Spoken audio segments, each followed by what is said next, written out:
Pessoal, Sertão Místico hoje vem aqui até a cidade de Feira de Santana, na Bahia. A gente veio falar com Ju que é bezedeira, Ju que é cartomante, Ju que tem um trabalho bem interessante, que a gente vai falar bastante sobre o trabalho que ela faz, os remédios que ela faz à base de ervas, né? Esse trabalho de herbologia. E vai ser uma entrevista bem interessante. E aí, Ju, como é que você tá? Tudo em paz, João. Tudo jóia. Ju, me fala como começou. Como iniciou a espiritualidade na tua vida? Eu sempre digo que a espiritualidade entrou na minha vida, ela já estava presente, mas eu não sabia, né? Eu não nasci num lar umbandista, né? Que hoje eu sou umbandista, mas eu nasci num lar, vamos falar assim, cristão, né? De uma igreja evangélica. Mas eu era aquela pessoa que era evangélica, mas eu sempre tive aquela coisa assim de ter sonhos, premonições, né? Visões do futuro, uma intuição sempre muito aguçada, muito forte. E dentro, né, da doutrina que eu participava, isso era muito condenado. Então, eu era uma pessoa que convivia muito com a culpa, né? Porque eu sentia essas coisas e você às vezes pensa assim, será que eu estou maluca? Né? Será que eu estou doida? Né? E ao mesmo tempo era uma coisa que eu reprimia, porque eu sabia que se eu falasse com as pessoas que eram da minha fé, né, da então minha fé, que as pessoas não iam entender, né, ia dizer que é coisa do diabo, né, que às vezes é muito condenado, as pessoas ainda têm muito preconceito nesse sentido. Se você não diz que você teve uma revelação, né, se você diz que teve uma visão, as pessoas falam as coisas de maneira assim. Então, eu sempre fui muito reprimida nesse sentido. E aí, o tempo foi passando, né? Quando eu já estava assim, com mais de 30 anos, eu vi que aquilo que eu estava vivendo não fazia sentido, né? A coisa perdeu sentido. E eu fui me afastando da religião. Nesse meio tempo, eu passei um tempo que eu fiquei sem religião nenhuma. Eu falei assim, vou só acreditar em Deus, né? Vou acreditar em Deus, vou manter a minha fé em Deus, mas sem me ligar à religião. Estava um pouco traumatizada com religiões. E aí, nesse meio tempo, eu estava vivendo uma outra vida, né? Eu era professora, lançava cursos online, eu tinha uma empresa, a empresa estava indo muito bem, de vento em popa. E minha vida estava, sabe, aquela ascendente assim. E foi quando... Foi um fato que eu só descobri depois, né? Eu sofri uma demanda espiritual. Eu comi uma comida, né, oferecida, e a pessoa, na hora que estava fazendo a comida, não sabia na época, mas a pessoa pediu a minha morte. E eu comi essa comida, né? A partir daí, dessa comida, eu comecei a... Vamos falar assim, eu tinha conquistado muita coisa e eu comecei a perder tudo que eu tinha conquistado e ainda dever. Então, assim, as coisas começaram a dar muito errado, de várias formas diferentes. Minha saúde foi pro buraco, porque eu comecei a ter depressão, né, síndrome do pânico, e eu não sabia o porquê. A demanda, ela tem essa questão, ela faz, às vezes, você perder gosto por coisas que você ama. E a vida passa a não fazer sentido, que é um momento muito perigoso, inclusive. Tem muita gente que, por conta disso, às vezes chega a tirar a própria vida, porque sofreu uma demanda espiritual e a coisa vai piorando de mal a pior. O primeiro que geralmente é arrebentado é o financeiro, aí depois vem a saúde, que foi o meu caso. Eu tinha depressão, síndrome do pânico, eu não conseguia dormir direito, eu tinha insônias, e quando eu não estava insone, né, por exemplo, eu passava a noite acordada, de dia eu ficava deitado o dia todo, não tinha coragem, não era que eu não tinha coragem, eu não tinha nem força para levantar. E aí, eu me lembro que num dos piores momentos assim, desse fundo de poço, eu fiquei quase 3 semanas sem conseguir lavar o próprio cabelo, porque eu não tinha força para fazer esse movimento de lavar o meu cabelo, sabe? Isso para mim foi assim, difícil. E aí, vendo essa situação, e eu não entendia por que estava acontecendo, uma amiga, na época, ela viu minha situação, ficou com pena, ela tinha feito uma consulta com a cartomante, falou assim, vai lá na cartomante, eu vou pagar para você, amiga, porque eu não tinha dinheiro para pagar, eu não tinha. E essa pessoa pagou uma consulta para mim. E aí essa cartomante abriu as cartas, as coisas começaram a fazer um pouco mais de sentido para mim. Ela não chegou a ver a demanda espiritual, porque ela também não era uma cartomante assim muito experiente. Mas só as orientações que ela me deu de alguma coisa, de um banho, de alguma coisa, eu fui tomando, aquilo já foi melhorando um pouco. Não quebrou a demanda, mas melhorou um pouco. E eu comecei a reagir. E um certo dia eu fui numa livraria de um amigo, e uma pessoa que, não vou mencionar o nome porque ela não é uma pessoa que ela exerce a espiritualidade dela de maneira livre, né? Então ela tem, vou manter o nome dela em reserva. Mas dentro dessa livraria, um preto velho incorporou nela. E eu estava com ela, e o preto velho, aí ele me explicou o que estava acontecendo na minha vida. Ele disse que eu tinha comido uma comida que foi oferecida, contou a história para mim, né? E aí ele disse assim, ó, minha filha, mas eu vou quebrar o que foi feito. Nesse lugar vendiam uns cristais, então ele pegou uma turmalina negra, pegou uma selenita, colocou aqui, né, no meu ventre, e aí estalou os dedos, né? Chamou por Jesus, e a médium que puxou na hora, ele deu aquela engolhada, ele passou mal, um pouquinho, mas foi quebrado naquele dia. E foi nesse dia que eu adquiri assim, um carinho especial pela falange de preto velho, né? Porque se alguém me deu uma libertação na minha vida, foi ele. E aí ele me indicou um chá para tomar, uns banhos, para acabar de limpar, né, o que faltava, porque como foi uma coisa ingerida, uma magia ingerida, tinha que ter algo que tinha que ser ingerido também para poder limpar. E aí eu tomei, fiz tudo que ele mandou, e aí as coisas começaram a clarear um pouco. E aí na época ele falou assim, ó, minha filha está fazendo isso aqui, mas minha filha precisa de proteção. E mandou eu firmar os meus guias espirituais. Eu nem sabia o que era firmar. Como muita gente não sabe, né? Aí eu falei, tá certo. O senhor me ensina, ele me ensinou como é que fazia. E aí eu comecei a fazer a firmeza dos guias que ele tinha falado. Que é o ato de acender uma vela, entrar em oração, para entrar em contato com o guia. E assim foi feito. Quando passou o tempo, eu estava firmando, eu tinha quase um ano que eu estava firmando os meus guias em casa. Esse mesmo amigo que tinha essa livraria, ele me fez um convite. Ele falou assim, vá lá no centro, que eu frequento e tal. E uma coisa falou assim no meu coração, vá. Aí eu fui visitar o centro, era o centro de Umbanda. Eu gostei muito, achei aquilo, né? Cheguei assim, fiquei encantada com tudo que aconteceu na gíria, com tudo que eu vi, enfim. E aí comecei a frequentar a casa. Só que quando eu comecei a frequentar a casa, já tinha um ano eu firmando meus guias. Então eu já sabia, por exemplo, o nome de alguns, eu já sabia algumas coisas sobre eles, de trabalho, porque eu já tinha intimidade com eles. Então quando eu cheguei no terreiro, eu já sabia a maior parte quem andava comigo, quem era, enfim. Então o meu desenvolvimento no terreiro foi mais rápido. E aí eu comecei a trabalhar mesmo como médium. Até que chegou o momento que, alguns meses depois, eu acabei começando a incorporação, trabalhar com incorporação. A partir desse momento aí a vida foi mudando mais ainda, né? Porque os guias começaram a trazer assim mais informações para a minha vida, até que eu recebi uma ordem, uma determinação dos meus pretos velhos, né? Nesse meio tempo eu já sabia que eu tinha, tanto pelo guia-chefe da casa, né, um preto velho da casa, que era um preto velho, o nome dele é Pai José. Ele chegou para mim e falou assim, minha filha tem uma linha muito forte de trabalho com a linha das almas. Ele falou assim, a linha das almas é muito forte em você. E realmente tem muitos guias que pertencem à linha das almas.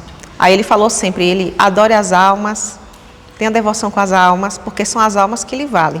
E aí a partir desse dia eu instituí, né, uma devoção às almas. E ele também me disse que eu tinha um caminho sacerdotal.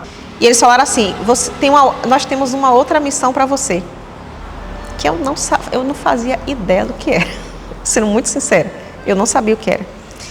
E aí eles falaram assim, você vai, peça para sair da casa, né? Assim como você pediu para entrar, peça para sair. Né? E nós vamos estar com você, nós vamos lhe direcionar. E aí, isso foi uma das lições que eu aprendi, né, com esse fato, é que às vezes a espiritualidade, Primeiro ela quer que você dê o passo, para depois ela botar o chão embaixo de você. E precisa ter muita confiança nos guias espirituais para você saber para onde é que você está indo. E às vezes você não sabe para onde você está indo, mas você está sendo guiado, né? Eu sempre digo que o nome guia é por conta disso. É uma pessoa que está ali para lhe conduzir. Então, mesmo que você talvez esteja assim, talvez com os olhos enevoados, você não esteja vendo o que está à sua frente, se você tem um guia, você precisa confiar que ele vai te levar pelo caminho que você tem que andar. Porque ele veio para a Terra com você, com a missão, por isso. E foi dos grandes testes que eu tive de confiança com os meus guias. Sincero, eu não queria sair, não era vontade minha sair.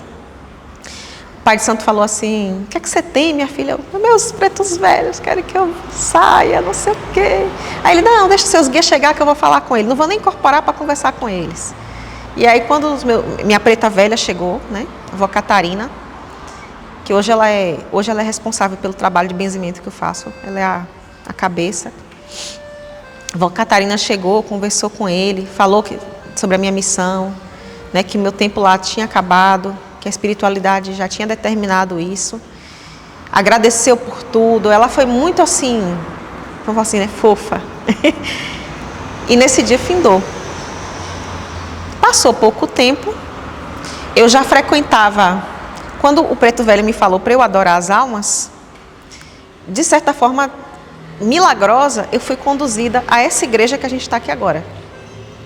Um amigo meu, que não é daqui, é de Goiânia, ele veio ser sagrado bispo dessa igreja. Só para o pessoal entender qual é o nome dessa igreja? É Catedral Nossa Senhora de Fátima. Catedral Nossa Senhora de Fátima, que fica aqui em Feira de Santana. E aí, inclusive, você benze aqui, né? Você faz... Isso, eu trabalho com benzimento aqui na igreja. Aqui na igreja, nas segundas-feiras, não é isso? Isso, toda segunda-feira. Isso, ok. Continua. Então, esse amigo meu, ele veio ser sagrado bispo aqui, ele me fez um convite. Eu nem conhecia a igreja. Eu nunca tinha visto essa igreja, e olha que eu morava aqui. E aí eu vim, né, prestigiar ele para a sagração. E aí eu conheci o sacerdote da igreja, o arcebispo, né, Dom Marcos Paulo, nesse dia. E foi uma coisa assim que só a espiritualidade explica, né, certas conexões, você bem sabe. Na primeira vez que eu vi ele me viu, foi uma simpatia assim instantânea. A gente ficou amigo na hora. Eu fui apresentada por esse amigo, aqui é o bispo, tal, consagrou. Aí ficamos amigos. E aí ele falou que aqui se fazia a devoção às almas. Né? E toda segunda-feira, às 19 horas, tem missa das almas. É uma missa de reza, que a gente reza pelas almas que estão em desequilíbrio, perdidas. Então, são mencionadas, né, as almas que foram afogadas, acorrentadas, as que tiraram a própria vida, enfim, tem uma série de coisas. E aí eu comecei a vir para a missa, para rezar pelas almas. Já que tinha sido uma recomendação do Preto Velho, eu falei, eu vou. E aí, Dom Marcos ficou sabendo que eu rezava, né, e ele me fez o convite. Ele disse, você não quer rezar aqui na igreja? As pessoas... Aí eu falei... Tá, eu venho rezar. E aí se instituiu hoje vamos dizer assim, que é uma espécie de uma simbiose, né?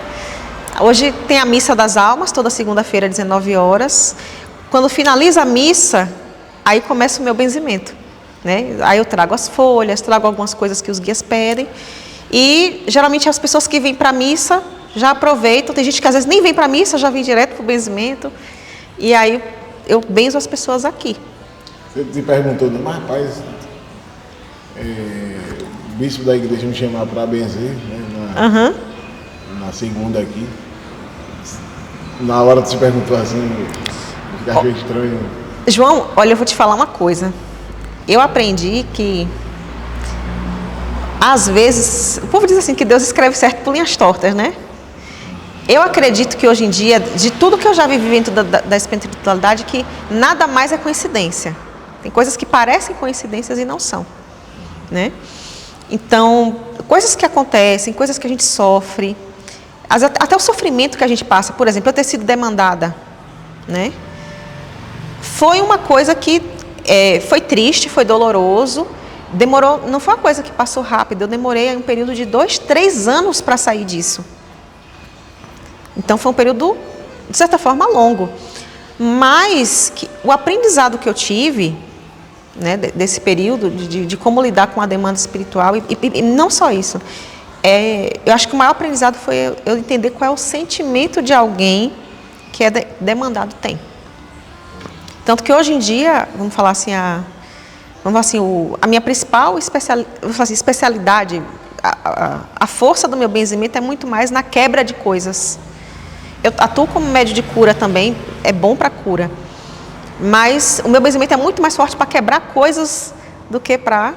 Né? Eu tenho uma especialidade de limpeza mesmo, espiritual. O benzimento da quebra de demanda, aquela pessoa Exatamente. que mandaram uma demanda para ela, então o seu benzimento ele tem bem mais força nessa coisa da quebrada demanda. Exato. E não pense que demanda é só um despacho da encruzilhada, não. Demanda também é aquela intenção negativa que é mandada a você. Demanda também é aquela energia que você sente que é contra você, aquela energia que se sente mal quando você está bem, aquela que quando você prospera você conta uma notícia e você vê no semblante ali da pessoa que aquela notícia não foi legal para ela. Tudo isso é demanda. Tudo isso é uma demanda, né? Enfim, até inclusive posso dizer que pouco de conhecimento que eu tenho hoje eu vejo que por exemplo, muita demanda hoje é mandada, por exemplo, por evangélico. Acho que as boas pessoas não, mas como todo canto tem gente ruim, e todo lugar que tem muita gente, vai ter muita gente boa e muita gente ruim. Então, assim, existe muita demanda, por exemplo, essa demanda energética é enviada por evangélico. Então, assim, demanda é isso. Demanda não é só aquela coisa que aquela pessoa arreia ali pensando em destruir a outra. A demanda é a própria energia negativa, aquele próprio sentimento de desejar que aquela pessoa não esteja bem, né? Então, é isso. Não, e vou te falar uma coisa, como aqui, você que entrevista, você sabe, é muito normal você achar benzedor em área rural, mas em área urbana é difícil, né? E como eu benzo numa área urbana, o que mais chega aqui, literalmente, é esse tipo de, vamos falar assim, né, de demanda, inveja, né, o que o povo chama de olho gordo, é a praga, né, aquilo que é pronunciado. Essas coisas têm um poder que as pessoas não fazem noção, né? Você amaldiçoa, às vezes você amaldiçoa, assim como você abençoa, você também amaldiçoa uma pessoa através do poder da língua, né? Então, se você profere palavras negativas contra alguém, ou às vezes nem profere, só a intenção. Tem pessoas que têm uma intenção muito forte. Às vezes poderia estar usando essa força para o bem, mas às vezes por falta de conhecimento ou por falta... Tem gente, a maioria por falta de conhecimento e outros por falta de caráter também. Mas às vezes a pessoa acaba intencionando contra a outra e esse tipo de coisa é o que mais eu recebo aqui, mais pega. E vou lhe dizer, a pessoa começa as coisas em casa quebrando, coisas dando errado, né? Tanto que eu aprendi uma lição muito importante hoje, que é você aprender a fazer as coisas em silêncio. E só mostrar depois que o resultado está ali, né, quase pronto. Isso ajuda muito. Talvez isso seja uma mensagem para alguém, não sei, né? Então, quanto mais em silêncio a gente faz as coisas, mais os nossos projetos, as coisas tendem a dar certo. E o meu erro, quando eu fui demandada, foi esse. Eu estava tão bem, eu estava tão feliz, que eu não tinha problema em expor minha felicidade para as pessoas. Eu achava... A gente às vezes vê o mundo pintado um pouquinho de cor de rosa, né, e pensa que todo mundo é legal, que todo mundo torce por você. E às vezes grande parte das demandas espirituais, inclusive trabalhos feitos, são feitos por quem é próximo, não é gente. Quem não te conhece vai te odiar por quê? Ou te invejar por quê? Eu achei massa esse papo para a gente trazer uma clareza. Eu já falei e vou continuar. Uma clareza do que é demanda, né? Porque, baseado naquilo que eu falei, muita gente vive mandando demanda para os outros, evangélicos, por exemplo, católicos. Gente que, por exemplo, que tem até medo, que recrimina religiões afro-indígenas, candomblé, recriminam o ebó tal, mas assim, mas às vezes o ebó não é nem uma demanda, né? É uma coisa boa ali que está se pedindo, mas assim, vive recriminando, vê aquilo como demanda, isso é macumba, não sei o quê. Mas pessoas que vivem fazendo isso diariamente, enviando demanda ruim para as pessoas, entendeu? Porque essa energia que é mandada, ela é muito pesada. É feito uma vez, eu lembro, aconteceu com minha irmã, ela sofreu um acidente de carro, e foi com a evangélica da Fervorosa, né? E a evangélica não gostou muito da situação lá, mesmo estando errada. Furou o sinal vermelho no cruzamento, estando errado. No final da discussão com minha irmã, ela tocou no capô do carro da minha irmã e disse: a mão de Deus é pesada. Você vai ver o que é que vai acontecer. Ou seja, uma pessoa dessa com certeza recrimina uma religião de matriz afro, mas essa pessoa enviou um desejo claro, uma demanda clara de quer ver a destruição daquela outra. E pior ainda, usando o nome de Deus. Né? Pronto, aquela coisa comum de uma igreja que alguém evangélico, católico, que alguém se desentende com o outro por algum motivo e diz: Deus está vendo, Deus vai. Ele fez isso, ele falou isso comigo, eu não gostei, mas Deus vai dar a resposta a ele. Ainda usando Deus, assim, ainda usando Deus para emanar aquela energia ruim que está mandando. Então, assim, demanda é um universo muito mais amplo do que muita gente pode imaginar, né? A ponto de eu dizer que quem manda mais demanda não é macumbeiro. Já vi muita demanda desse tipo aí. A maioria das demandas não é de macumbeiro. E por exemplo, você mencionou o negócio do ebó, né? Que o pessoal convencionou, tipo, haver um despacho na encruzilhada e chamar de ebó. E as pessoas nem sabem o que é um ebó. Por exemplo, o ebó dentro da religião, né, de matriz afro-indígena, ele é uma correção no caminho da pessoa. Então, por exemplo, corta ali legumes, frutas, grãos, e aquilo é passado no corpo da pessoa justamente para levar energias que não estão sendo benéficas, para alimentar energias boas, né, para que o caminho daquela pessoa ali se acerte. Então, o ebó, na verdade, é uma coisa boa, né, e o povo convencional achar que é uma coisa ruim. Mas, enfim, e geralmente, acredite, a grande maioria das coisas que o pessoal passa e vem encruzilhada são coisas que são feitas justamente para abrir o caminho da pessoa. Está na encruzilhada justamente porque aquilo ali é uma confluência de caminhos. Então, tem 4 direções ali. Quando você coloca algo ali, a grande maioria é para abrir o caminho de alguém, para fazer o bem para alguém. Então, às vezes o pessoal fica, né, temeroso e tal. É só você não mexer no que não é seu, né? Fala assim, a gente não mexe no que não é da gente, né? Mas passou, viu? Respeita, passa direto, né? Mas, geralmente, a grande maioria são trabalhos positivos. Porque toda vez que eu passo e vejo um trabalho desse tipo, né, que geralmente tem frutas, tem algum tipo de bebida, uma champanhe, alguma coisa, eu vejo que é isso, eu oro e abençoo aquele trabalho. Porque eu falo assim, que quem deixou aqui receba aquilo que veio, né, pedir, se for de bom, que essa pessoa receba. Eu costumo fazer isso, porque a gente tem hoje um mundo muito difícil e tem muita gente precisando de ajuda, né? Então, quem chega, acredite, com o grau de intolerância que a gente tem hoje, uma pessoa, vamos falar assim, que se arrisca, dá cara a tapa para chegar aí na encruzilhada e colocar uma coisa lá, acredite, ela está precisando muito.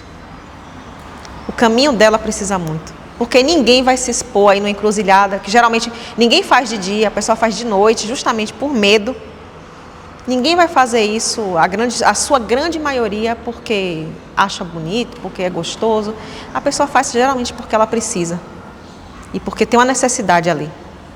Então é bom que a gente comece a encarar essas coisas, às vezes, da forma que realmente é, né? Mas, infelizmente, ainda tem muita ignorância nesse sentido, falta de informação. Então, acho que o papel, até hoje, não sei, de alguma forma, a gente está falando sobre isso aqui, é talvez para quebrar, né, esses preconceitos que as pessoas têm. Voltando um pouquinho, porque a gente se perdeu lá na resposta. O que é que tu achou? Tipo, a igreja católica, o bispo te convidar, na hora que não está assim, achou estranho, mas, né, o pessoal e te chamar aqui para rezar, e te chamar aqui para benzer as pessoas na segunda-feira, né, que é dia das almas. Você trabalha com a Preta Velha, né? Então, assim, o que é que tu achou, assim, no primeiro, esse momento? Estranhou, assim? Não, gerou um certo impacto, né? Porque eu falei assim, isso de uma igreja, né? Mas o que é que os meus pretos velhos falaram? Eles falaram assim, fia, igreja é ponto de força de preto velho, né? Vamos falar assim, é uma estrutura que faz parte do chamado reino dos cruzeiros, os cruzeiros das almas, né? E eles me falaram o seguinte, que em todo cruzeiro tem ali uma entidade, pelo menos uma ou duas entidades trabalhando para encaminhar as almas que estão em desequilíbrio. Então, toda igreja católica, por exemplo, tem um cruzeiro, uma cruz em algum lugar na parte da frente dela que identifica. E eles me explicaram que é muito comum, por exemplo, quando o espírito desencarna, né, que ele fique meio perdido, meio sem direção, né, principalmente aqueles que às vezes sofrem mortes violentas ou inesperadas, né, então ele fica meio que atordoado, perdido. E o cruzeiro, geralmente, é uma referência que a maioria das pessoas conhece. Então o espírito vai ali porque é uma referência de algo para ele. E quando ele chega ali, ele acha um guia espiritual que faz encaminhamento. Que é um preto velho. Pode ser um preto velho, mas também tem Exus que trabalham nesse reino. Existem outras falanges também que trabalham, né? Por exemplo, eu tenho alguns guias espirituais que trabalham nesse reino das almas. De preto velho a Exu. Eu estou pontuando isso porque, lógico, quando a gente fala de alguém que vem na segunda-feira, que é o Dia das Almas, rezar nas pessoas aqui na igreja, muita gente vai ter dois grupos de pessoas, né? Pessoas que vão achar isso incrível, acho que três. Outros que, além de achar incrível, vão lá buscar isso, vão entender essa caridade, vão entender que ali vai buscar algo e vai conseguir algo. Mas vai ter um grupo que, às vezes, mesmo precisando de um benzimento, vai estar perguntando por quê. E mesmo precisando de um benzimento, mesmo precisando de um caminho, de uma cura, mas mesmo assim não vai conseguir parar para pensar e dizer, pô, que bacana, vai pensar por que uma igreja católica vai estar aceitando. Então, assim, enquanto uns questionam, outros vão lá e são beneficiados. Né? Então, isso aqui vira um grande portal de encaminhamento de almas. Vira um grande portal. Então, assim, as coisas, o que eu posso dizer é isso, né, que as coisas estão mudando. A gente vive uma transição. Essa transição, ela já iniciou. A gente vai ser um planeta melhor. As incorporações, elas vão ser cada vez mais comuns, as comunicações espirituais que vêm orientando vão ser cada vez mais comuns. E quanto mais as pessoas demorarem a aceitar tudo está acontecendo, mais longa e dolorosa vai ser essa evolução dentro dessa pessoa. Porque essa evolução do planeta, ela está dentro de cada ser humano que nele habita.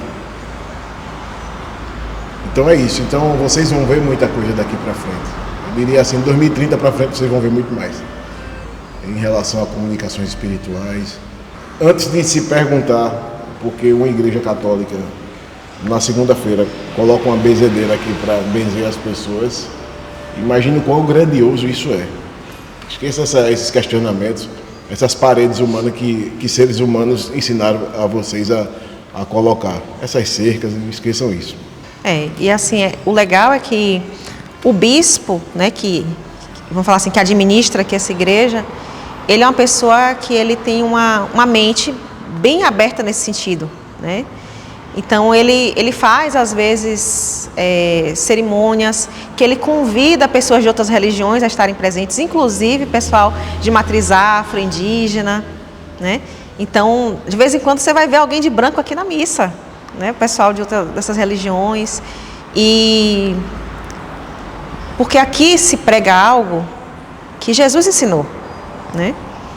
Que se você reparar bem, Jesus não separava as pessoas. Jesus não discriminava se você era judeu ou se você era samaritano, né? Que existia uma rixa entre esses povos na época. Os judeus odiavam samaritano, o samaritano odiava judeu. Tinha muita intolerância com várias classes, né? Cobradores de impostos, né? Mulheres que, vamos falar assim, né? Hoje tem outro nome, mas naquela época chamava a mulher de prostituta, né? Jesus andava com essas pessoas. E ele falou que ele veio para buscar essas pessoas, né? Ele não separava ninguém. Então, quando eu vejo que um líder religioso, né, ele tem a postura que Jesus tinha, que é de não separar, e muito pelo contrário, né? Acolher, agregar, entender que todo mundo é filho de Deus, né? Independente da sua religião, independente da sua cor, da sua raça, da sua escolha, até opção, né, sexual. Então, é uma coisa que eu também penso, que eu combino, e a minha egrégora também, né, de guias, também pensa assim. Porque se Jesus não separou, quem somos nós, né? Para estar separando as pessoas. E pense comigo, uma coisa que eu nunca falei. Em todas as eras do mundo tiveram grandes líderes, e esses líderes eram líderes simplesmente porque eles de fato conseguiam manipular as pessoas, enfim, colocar uma ideia e as pessoas levar aquela ideia para frente. Na época de Jesus, esses líderes da época não gostavam de Jesus, eram contra. Então, assim, colocavam na cabeça das pessoas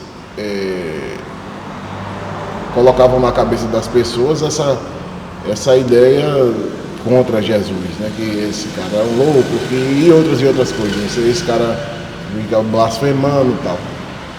E existia uma minoria que acreditava em Jesus e uma grande maioria esmagadora que era manipulado, criticando também. Jesus só foi Jesus porque morreu e ressuscitou. Se não tivesse ressuscitado, aí depois disso a turma, eita mesmo, ele ressuscitou. Entendeu? Rapaz, eu acho que a gente errou. Mas a maioria esmagadora ali não estava com ele. Era uma minoria. E essa coisa se repete em outras épocas. Então pensa comigo. Essas pessoas dessas religiões que condenam as outras, que vivem cheias de preconceito, que vivem demonizando as religiões das outras. Essa maioria que demoniza uma minoria. Se a gente voltasse a 2000 anos atrás, seriam as pessoas que estavam andando com Jesus? Ou seria aquela maioria que estava metendo pau em Jesus pedindo para ele ser crucificado? E assim, o que é que eu percebo? Talvez até alguém veja essa entrevista estranha, inclusive um próprio umbandista. Um bandista falando de Jesus, né? Porque tem muito bandista que renega a figura de Jesus, né? E assim, eu acho que a pessoa pode não adorar, não ter devoção, mas não dá para negar que foi uma figura importante para a humanidade. O nome está registrado na história, já se foi há 2000 anos e muita gente continua seguindo o que ele deixou, né? E uma coisa que eu acho interessante pontuar aqui é que eu enxergo essa questão de uma forma um pouco mais ampla. Eu até estava conversando ontem, né, contigo sobre isso, sobre a questão da expansão da consciência, que o ser humano precisa expandir mais a consciência para enxergar as coisas, né, em vez de enxergar assim. Então, por exemplo, o mundo, o universo, ele trabalha muito através de arquétipos. Tanto que muitas religiões, se você chegar lá no Congá de Umbanda, no lugar da imagem de Oxalá, que geralmente é a imagem central e mais alta, tem lugares que você vai ver a imagem de Oxalá e tem lugares que você vai ver a imagem de Jesus Cristo, né? Por quê? Porque é o símbolo da pureza, da luz, do amor, né? E faz-se esse sincretismo, né? Vamos falar assim, o africano, quando veio da terra dele, vamos falar assim, o africano que era, né, devoto de Oxalá, por assim dizer, quando ele chegou aqui, que ele foi obrigado a esconder a fé dele, que ele não podia adorar, enfim, ele teve que ir obrigatoriamente para uma igreja católica, ser catequizado. O que é que aconteceu? Ele chegou aqui, ele viu a figura de Jesus, entendeu quem foi Jesus, né? Os padres explicavam, ele falou assim: na minha terra tinha um parecido com esse, era Oxalá. E aí, quer saber de uma? Eu vou pegar essa imagem de Jesus aqui, eu vou adorar, vou fazer minhas rezas para eles pensarem que eu estou adorando Jesus, mas eu estou adorando Oxalá. E foi daí que nasceu, né, o sincretismo religioso que a gente vê hoje. Aí se associa Iansã a Santa Bárbara, Nossa Senhora da Conceição a Oxum, enfim, entre outros orixás. Só que se a gente for observar, isso não existe só dentro de Umbanda, Candomblé, né, com o cristianismo. Isso está em outras religiões também. existem arquétipos que são utilizados no mundo todo, né? Por exemplo, se a gente pegar Ogum, que é o orixá, né, da batalha, da guerra, da metalurgia, né, que está sincretizado com São Jorge, que é o guerreiro, né, em alguns lugares, outros lugares associa ele a São Sebastião, enfim. E tem também, se você for olhar para o passado helênico, né, em Roma tinha Marte, que era o deus da guerra, né, enfim. Então, se você for ver, cada nação, seja no hinduísmo, seja, sei lá, no mundo helênico, seja... Todo mundo tem algum tipo de deidade que corresponde àquele arquétipo. Tem a deusa do amor, tem o deus da paz e da limpeza, tem o deus da guerra, né? Todo mundo tem isso. Então, o que é que eu acredito, o que é que eu percebi? É que a espiritualidade, ela se traveste daquilo que você acredita para poder chegar até você. Então, não importa se você está no Brasil, se você está no Japão, se você está na Índia, na China, vai ter alguma deidade correspondente a uma determinada característica que você se afina. E ela faz isso para que você se conecte com o divino, com o superior. É o que eu percebo, e é por isso que eu não tenho... Eu sou uma pessoa muito livre de preconceitos, né? E eu acho que isso é importante hoje em dia, principalmente dentro da própria Umbanda, que é a religião, né, que eu pratico, porque às vezes a gente fala assim, eu já acho que a gente já sofre muito preconceito de gente de fora, né? As pessoas demonizam muito a Umbanda e outras religiões afro-indígenas, mas a gente olha muito do de fora, mas às vezes o de dentro também, a gente sofre preconceito com o de dentro, quando não deveria ser assim, né? Eu vejo a Umbanda hoje como se fosse uma espécie de tronco, uma árvore, né, maciça, com um monte de galhos. Tá lá, até a Umbanda esotérica, a Umbanda que, vamos falar assim, né, é misturada com a Jurema, tem a Umbanda que é o Molocô, tem a Umbanda tradicional, enfim, você vai ver vários tipos de Umbanda. Mas o que é que eu percebo? O que é que tem que ser olhado de verdade? Não é um ficar querendo cortar o galho do outro. A questão é, porque o pessoal fica naquela competição, qual é a Umbanda que é melhor, né?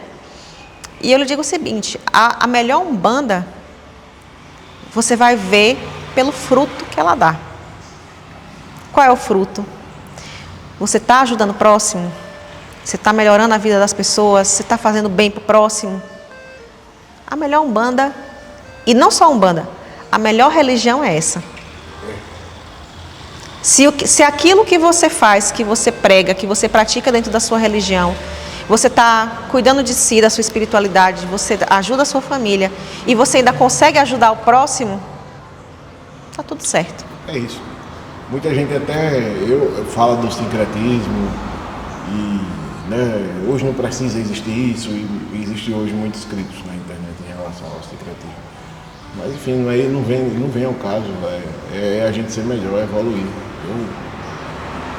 Eu acredito, confio e acredito no meu mestre, que é de Jurema, e na força franciscana de São Francisco de Assis, que me traz a humildade, amor, tolerância. Salve a força franciscana. E é o que importa, sabe? Eu tenho tudo isso aí, a humildade, o amor, a tolerância, enfim, não importa. Inclusive, eu acredito que é até eu vejo muitas críticas e até com os mais velhos, eu acredito que seja até uma falta de respeito muito grande você criticar o sincretismo com os mais velhos, porque a gente não está tão distante da escravidão.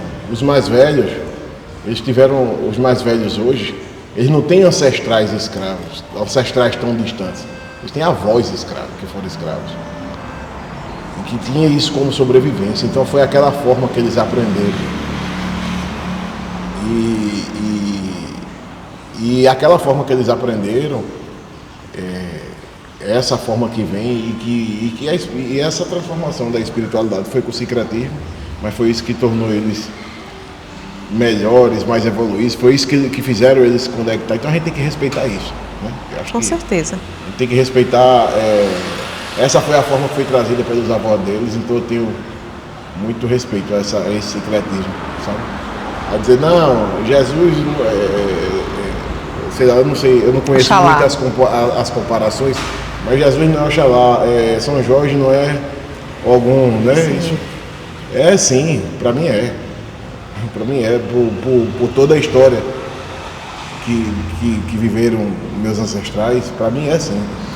As pessoas não entendem que isso são energias que estão disponíveis no mundo. Cada nação, cada religião vai absorver essa energia e interpretar da forma que lhe cabe. Mas que essa energia existe, existe. A energia do amor é uma realidade. A energia da guerra também. Então, assim como outras, né? Estou citando só algumas aqui porque são mais comuns. Mas são energias.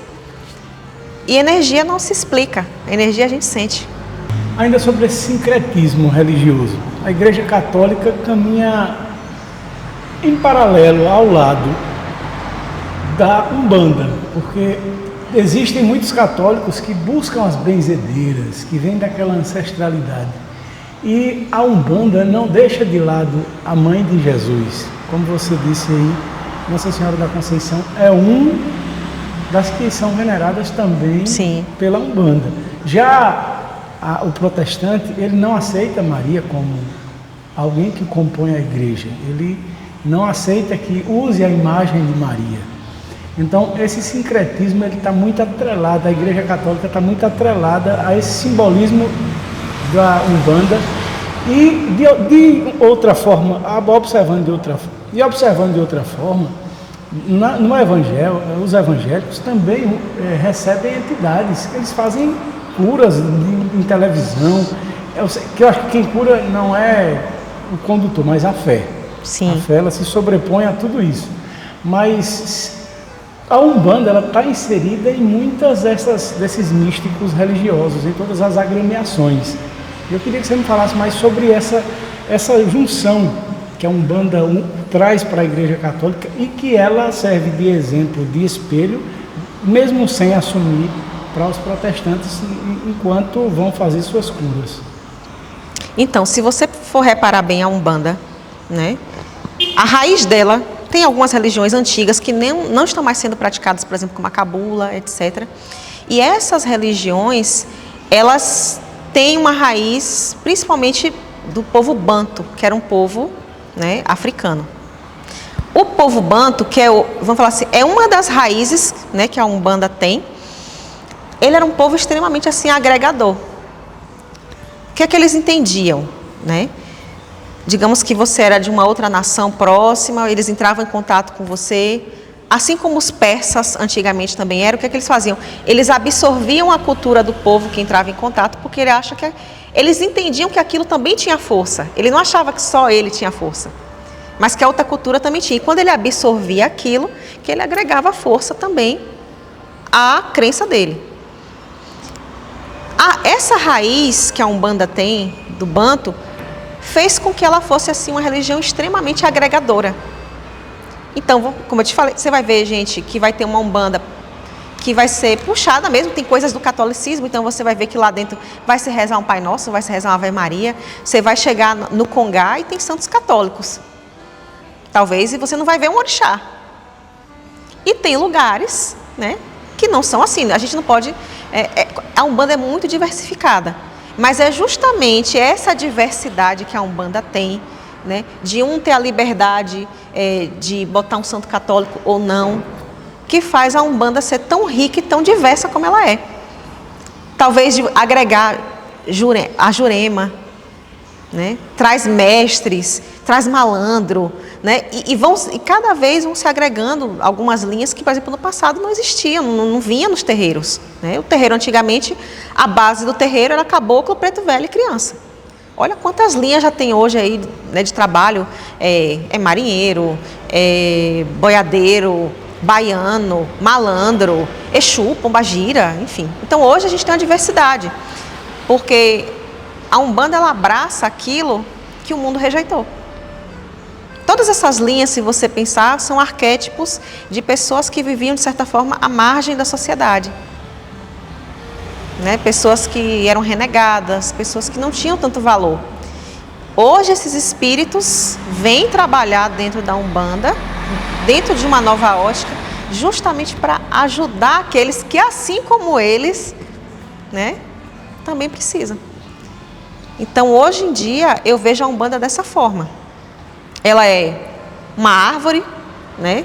Isso aqui eu aprendi, inclusive, com um pai de santo muito antigo, que eu acompanho ele, né? Pai André Luiz. E eu tenho essa mesma visão, de que ela é uma árvore, né? Com um tronco robusto, diversos galhos, né? Que aí entra as diversas, né? Vamos falar assim, os diversos tipos de Umbanda, cada um dando o seu fruto, de certa forma, mas todo mundo com um mesmo tronco e uma mesma raiz. Então, para mim, a questão não importa qual é a sua raiz de Umbanda, se a sua Umbanda está fazendo bem, está tudo certo. E essa relação com as ervas, apesar da sua relação acadêmica, existe algo que lhe chamou mais atenção, e eu queria que você me falasse dessa relação entre você e essa questão das ervas na sua vida, na sua espiritualidade. Olha, essa questão das ervas eu recebi uma revelação, né? Inclusive, daquele preto velho que me curou. Naquele dia ele me ensinou algumas ervas e tal, e eu já tinha formação na época, mas eu tinha a formação, por exemplo, para tratar problemas de saúde, doenças, né? Eu não tinha a formação para lidar com as ervas da forma energética, né? Por exemplo, o que é uma erva de limpeza, o que é uma erva, né, de purificação, o que é uma erva de energização. Eu não tinha essa ciência até então. E aí, ele falou comigo assim, que em outras vidas, eu tinha esse conhecimento. Ele falou, ó, você tem esse conhecimento, você só precisa resgatar.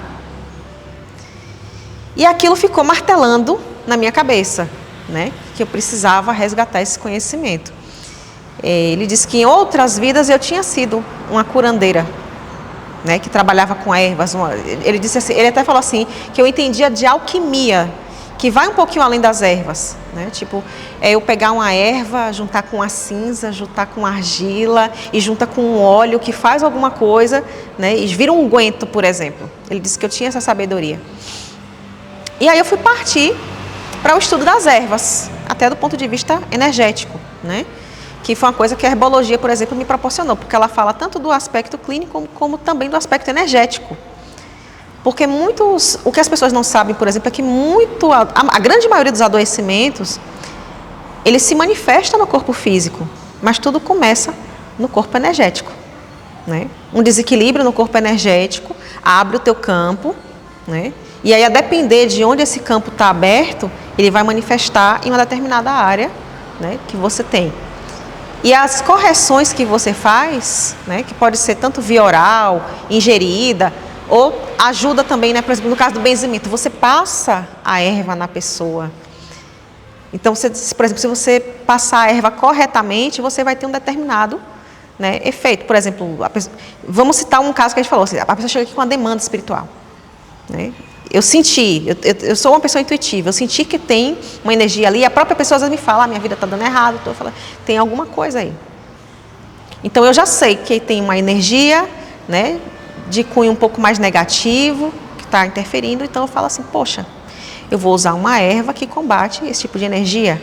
Então o que é que você pensa logo, né? Numa ruda, né, como tem algumas aqui atrás. Uma das primeiras plantas que você vai pensar, né, que já é conhecida. A arruda tem energia negativa, o pessoal coloca um pouquinho aqui, né, para afastar o mal, etc.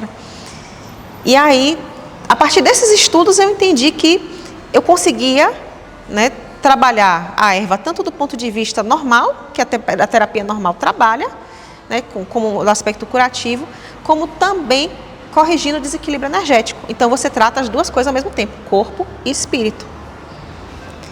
E eu acho assim, eu sou apaixonada.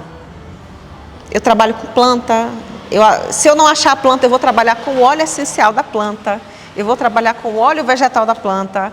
E para mim é uma coisa assim, é mágica, né? Para mim é mágico. O poder que a planta tem, né, de certa forma, ela dá a vida dela para poder salvar a tua. Eu acho muito bonito assim. E se a gente perceber, a natureza ela fornece tudo que a gente precisa para a gente corrigir, né, o que está de errado, tanto energeticamente quanto de saúde. Está aí, né? Deus deixou e a gente usa. Eu acho que não só o que sai pela boca às vezes nos condena, mas o que entra através dela também pode alimentar a alma. E esse alimento da alma pode vir, deve vir, vem, além das orações, dessas ervas. E através disso você transformou todo o seu conhecimento acadêmico em algo que possa fazer correções na nossa alma, no nosso espírito. Eu queria que você me falasse mais um pouquinho sobre isso. A cura está no simples, sabe? Às vezes as pessoas, a gente vive hoje, por incrível que pareça, né? Uma sobrecarga do sistema de saúde, por exemplo. Né? Não é novidade para ninguém que a saúde no nosso país, principalmente a saúde pública, é precária. Eu acredito que se esse conhecimento acerca das ervas fosse uma coisa mais, não digo que não seja difundido, né? Porque hoje a gente tem muita informação, mas as pessoas não estão atentas a essas informações, né? E aí eu puxo, por exemplo, para a ancestralidade, para o passado. Como é que os antigos faziam antes que tivesse a medicina que a gente tem hoje?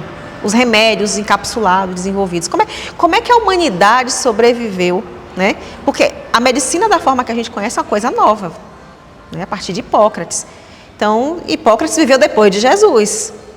Então, a medicina, vamos falar assim, mais moderna, ela não tem mais de 2000 anos. E aí, se a gente puxar para o passado, como é que todas essas civilizações antigas, como é que o povo sobrevivia, como é que o povo se curava? As pessoas usavam o poder das ervas. Tanto que uma figura de poder dentro de toda a sociedade antiga era o curandeiro, né? O curandeiro, o pajé, né? A bruxa, que era uma mulher sábia, né? Que entendia de ervas, de ungüentos, ela fazia remédio para as pessoas.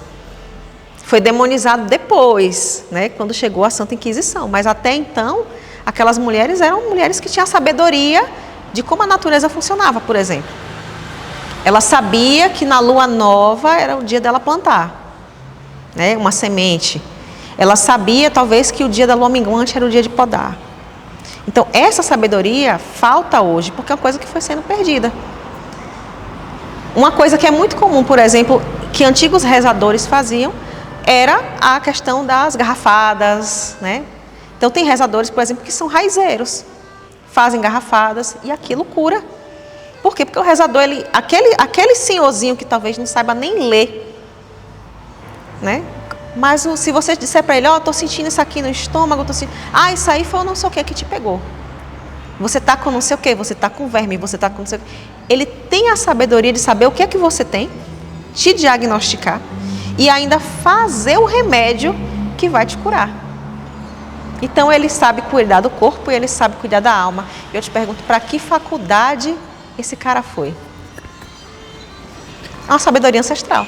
Muitas vezes das pessoas que te procuram para fazer esses remédios, esses elixires, vamos dizer assim, que é a forma concentrada das garrafadas que os antigos faziam,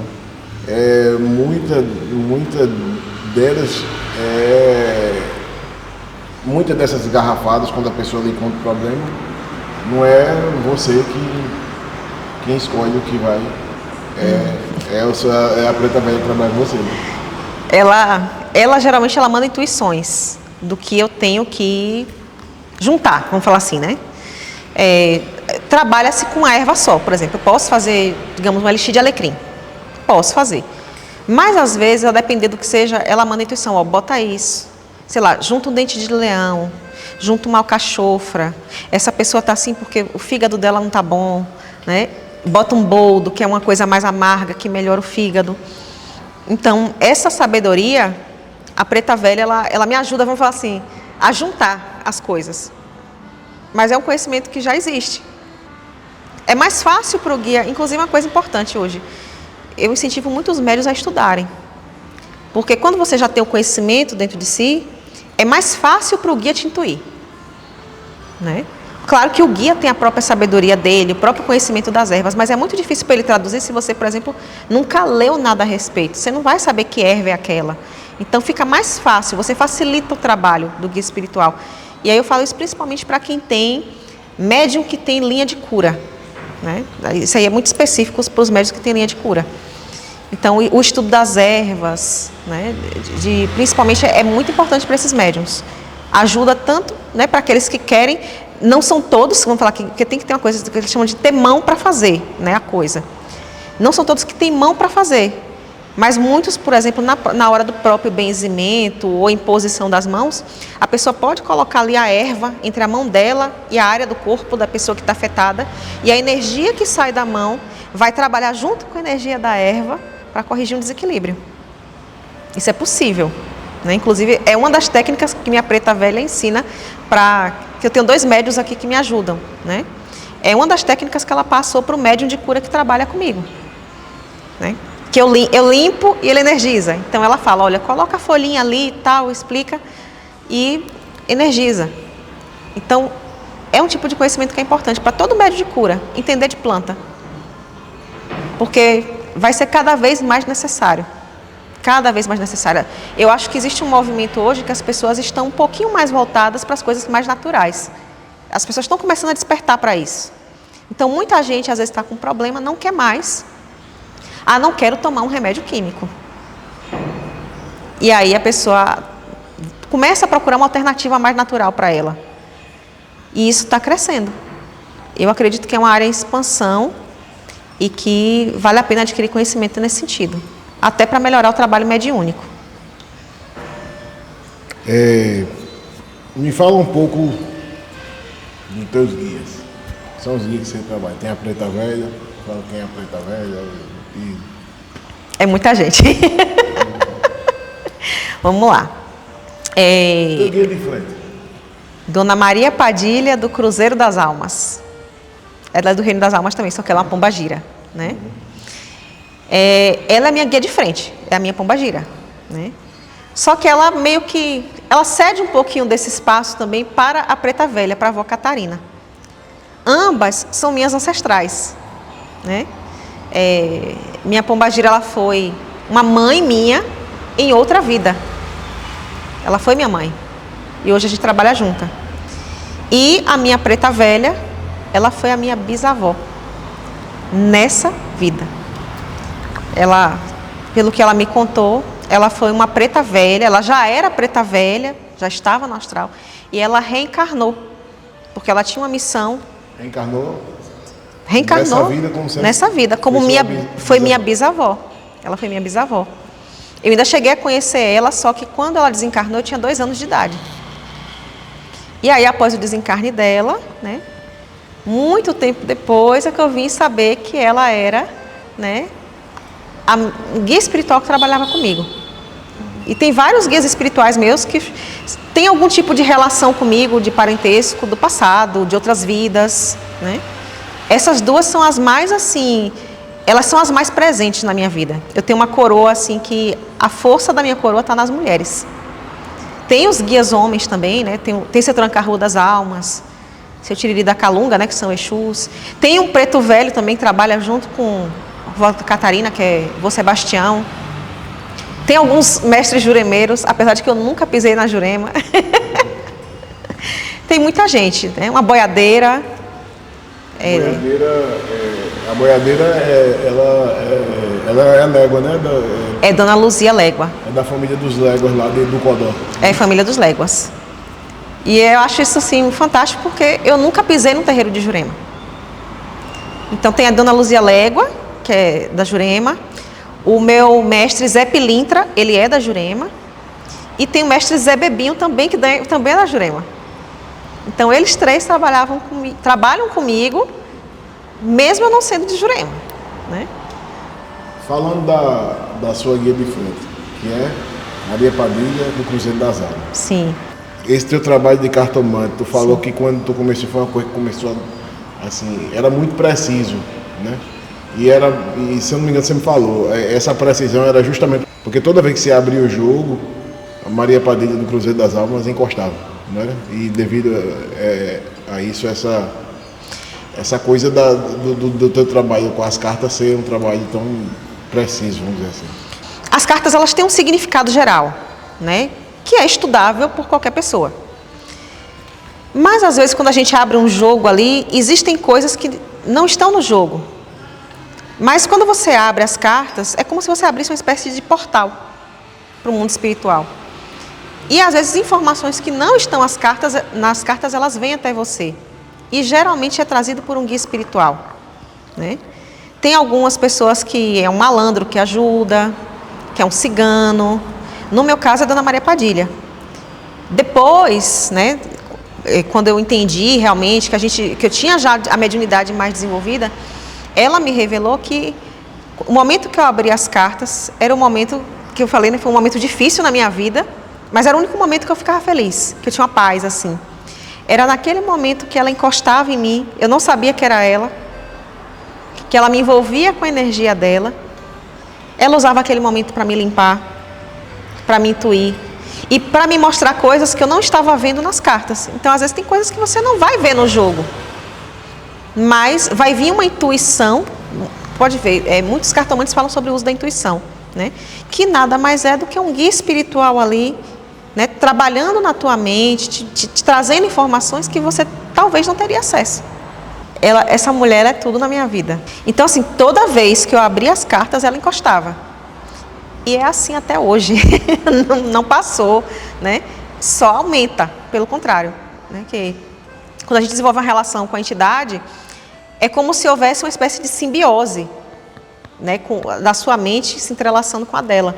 Então, quanto mais o tempo passa, mais intimidade você tem, mais informação chega, né? E ela me traz informações assim que é crucial, às vezes, para você desvendar alguma coisa que está acontecendo na vida da pessoa.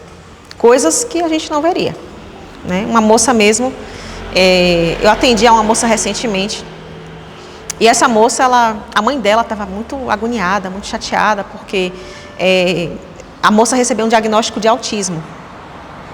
E ela achava, né, que ela tinha falhado como mãe, né? Minha filha, eu não percebi, a menina está com 25 anos, eu não percebi que minha filha era autista, minha filha sofreu, né, o tempo todo, não sei o quê, não sei o quê. E aí, quando, né, eu vi, Maria Padilha falou assim para mim, essa moça não tem. Então, Maria Padilha encostou em mim e falou, essa moça não tem esse transtorno que estão dizendo que ela tem, o diagnóstico dela está errado. E aí, ela disse que ela precisava ir num outro profissional, num outro médico, porque o que a moça tinha era mediunidade. Ela falou assim, minha filha, você nasceu médium e você é uma médium muito ostensiva. Você é de Obaluaê, que é um orixá que tem muito contato, assim, hoje em dia, né, vou falar assim, o pessoal chama de rei da calunga. Então, é normal que o médium que tem essa energia de Obaluaê seja uma pessoa mais sensível ao contato com os mortos, por exemplo. E aí essas energias, principalmente aqueles que estão em desequilíbrio, vêm para procurar ajuda, mas acaba ali ficando naquela energia do médium e prejudica o médium. E ela falou isso, você não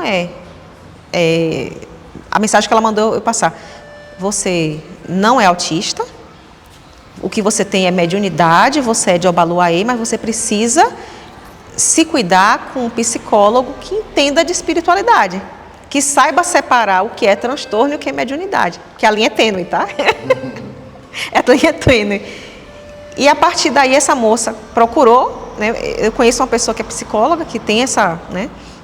Indiquei, e na primeira sessão que essa moça fez, ela já melhorou assim a cabeça, ela estava muito depressiva, muito triste. Ela não tinha, assim, força para fazer muita coisa. Ela estava, assim, chegou a pensar em besteira até, né? E você vê, às vezes, uma coisa simples que é dita ali num sussurro e que faz uma diferença na vida da pessoa. Veio uma coisa na cabeça agora, essa coisa com as almas, né? Uma vez eu cheguei no cemitério para acender uma vela para as almas no cruzeiro e eu não conseguia por causa dos ventos, né? Aí ali veio aquela intuição, como se alguém me dizendo para eu fazer um negócio para acender as velas para as almas lá no cruzeiro. Aí eu saí com aquela intuição na cabeça, parecia uma mensagem assim entregue. Faça o lugar das velas das almas. Eu disse, mas rapaz, beleza. Aí eu comecei a sonhar com isso. Eu comecei a sonhar eu entrando no cemitério e acendendo a vela apagando, e o cabo dizendo lá, e um rapaz dizendo para eu fazer, teve um negócio das velas. E o sonho começou a ficar constante, né? E aí eu fui num cara que trabalha com caqueira de planta e tal, mandei ele fazer como se fosse urnas assim, quadrado. Imagina uma caqueira de planta sendo quadrada e grande assim, de concreto. Aí mandei ele fazer 2. Aí quando ele fez, aí a gente botou numa carroça, a gente agora tem que montar isso lá no cemitério. Aí a gente entrou no cemitério. Ele, rapaz, por que você está fazendo isso? Eu, não, é coisa minha. Bota aí, aí a gente botou essas urnas lá para acender as velas, que não tinha. E aí depois eu sonhei as almas, e aí eu sonhei depois entrando nesse cemitério, um monte de gente que eu via aquela luz, eu sabia que eram as almas, aí eu olhava para trás, tudo rindo, olhava para mim rindo. Aí eu disse, aí eu na minha cabeça, naquele sonho eu entendi que era as almas, porque eu estava na porta do cemitério e eles estavam de lá de dentro, olhando para mim e eu na porta lá de cá. Aí eu disse, rapaz, olha esse cabo. Aí eu na minha cabeça, são gente boa, tal, tudo rindo, foi o que veio na... Eu sei como é. Né? Os caras legais, tudo rindo pra mim. Aí quando eu olhei pra cima, que tinha uma capela na igreja, cemitério, quando eu olhei pra cima no sonho, tava a imagem de Obalu aí, assim, brilhando. Com o braço aberto assim. E eu acho que ele girava e parava de frente e acabou o sonho. Aí depois não sonhei mais por isso. Aí eu disse, eu acho que era aquilo ali que eu tinha que fazer, levar o negócio É cada coisa, né? Então, assim, da mesma forma, né, é com as ervas. Quando às vezes eu vou preparar, né, um elixir para alguém, então eu vou lá, paro, começo a selecionar as ervas e aí a preta velha chega, ó, coloca isso aqui também, isso aqui vai fazer bem. Então, a gente faz esse trabalho para poder ajudar as pessoas. Nossa, tem tantas histórias legais sobre isso. Sabe, de uma dica que ela deu, não só ela, né? Tem um outro guia meu que também me ajuda nisso, que é o meu caboclo, o seu Pena Branca. Ele é assim, ele é um grande conhecedor de ervas e cristais. Ele trabalha muito com erva e cristal. Tinha uma conhecida, né, que ela queria muito engravidar. E ela já tinha feito tratamentos, né, ele e o marido fizeram tratamento de fertilidade, tudo, e não conseguiram.